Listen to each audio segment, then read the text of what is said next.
Hello बच्चों, आइए प्रश्न को देखते हैं। यदि एक खिलौने का मूल्य 2 रुपए कम कर दिया जाए तो एक व्यक्ति 360 रुपए में 2 खिलौने अधिक खरीद सकता है। तो खिलौने का वास्तविक मूल्य ज्ञात कीजिए। प्रश्न को हल करने से पहले इसकी मुख्य अवधारणा के बारे में चर्चा कर लेते हैं। तो यहाँ पे हम लोग देखते हैं मुख्य अवधारणा। तो देखिए, इसमें हम लोग ये देखने वाले हैं कि प्रश्न को हल करने में आसानी कैसे बन जाएगी। तो देखो, दो चरों में हमने समीकरण पढ़ा है। तो देखो, सबसे पहले हम लोग पढ़ने वाले हैं दो चरों में समीकरण। दो चरों में समीकरण। और जब दो चरों में समीकरण बन जाए, दो समीकरण हमें मिलेगी कि दो चरों के मान भी तो चाहिए। तो उसके बाद हम क्या करेंगे, एक चर को विलुप्त करके दूसरे चर का मान निकाल लेंगे। कैसे?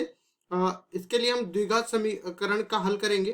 द्विघात समीकरण का हल, समीकरण का हल। और कौन सी विधि से करेंगे? गुणनखंड विधि से। गुणनखंड विधि से। अब देखिए कैसे करते हैं वो हम लोग बता देते हैं। यहाँ पे सबसे पहले हमारे पास खिलौने की संख्या और खिलौने का मूल्य दोनों ही जो है अज्ञात है। तो दोनों हम लोग अपनी तरफ से मान लेते हैं। सबसे पहले हम लोग खिलौने का मूल्य मान लेते हैं। माना एक खिलौने का मूल्य, एक खिलौने का मूल्य x रुपए। अब देखिए, एक खिलौने का मूल्य मान लिया मैंने। तो अब वो 360 रुपए में कितने खिलौने पहले खरीद रहा था वो हम लोग y मान लेते हैं। तो मैं मान लेता हूं यहाँ पे, माना 360 रुपए में वह व्यक्ति पहले खिलौने खरीद सकता था। खिलौने खरीद सकता था। पहले कितने खिलौने खरीद सकता था ये मैंने मान लिया अपनी तरफ से, y खिलौने। अब उसके बाद देखो, कम ज्यादा जो भी होगा मैं अपने हिसाब से कर दूंगा। तो यहाँ पे पहली समीकरण तो यही बन गई कि y खिलौनों को एक खिलौने की संख्या से अगर गुणा कर दूं तो मेरे पास कुल रुपए आ जाएंगे 360। इसको मैं समीकरण नंबर 1 नाम दे देता हूँ। इसके बाद देखिए, ये बोल रखा है कि मूल्य में 2 रुपए कम कर दिया जाए। मतलब मूल्य तो x है, x में 2 रुपए कम कर दिया। और अब क्या बोला है कि 360 रुपए में अब 2 खिलौने अधिक मिल जाते हैं पहले जो मिल रहे थे उससे। तो y प्लस 2, ये इन दोनों का गुणा 360 के बराबर अभी भी वही होने वाला है। तो अब देखो, इस समीकरण को मैं हल कर लेता हूं। यहां से बन जाएगा xy माइनस में 2y प्लस में 2x माइनस में 4 बराबर में 360।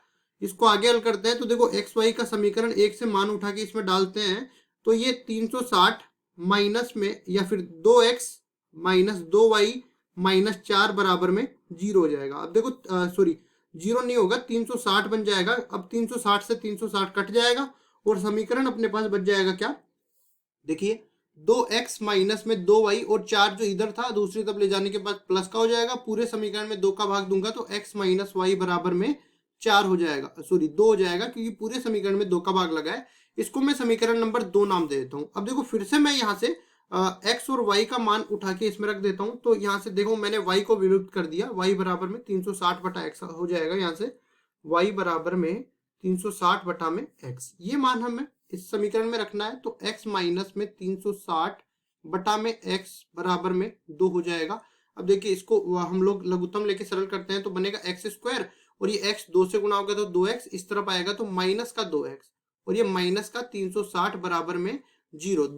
x जो है दूसरी तरफ जाके 0 से गुणा होकर पूरा ही 0 बन गया। अब देखो, यहाँ पे गुणनखंड इस तरह से करेंगे, -2 के गुणनखंड इस तरह से जोड़ेंगे कि जोड़ने घटाने पर तो अपने पास -2 मिल जाए और गुणा करने पर -360 मिल जाए। तो देखो, -18 और प्लस का 20 ले लेते हैं। तो माइनस एक्स स्क्वायर माइनस में 18x प्लस में 20x माइनस में 360 बराबर में 0। यहाँ से x उबेनिश ले लेते हैं तो x माइनस 18 बच जाएगा, प्लस 20 उबेनिश ले लेते हैं तो x माइनस 18 बच जाएगा, बराबर में हो जाएगा 0 के।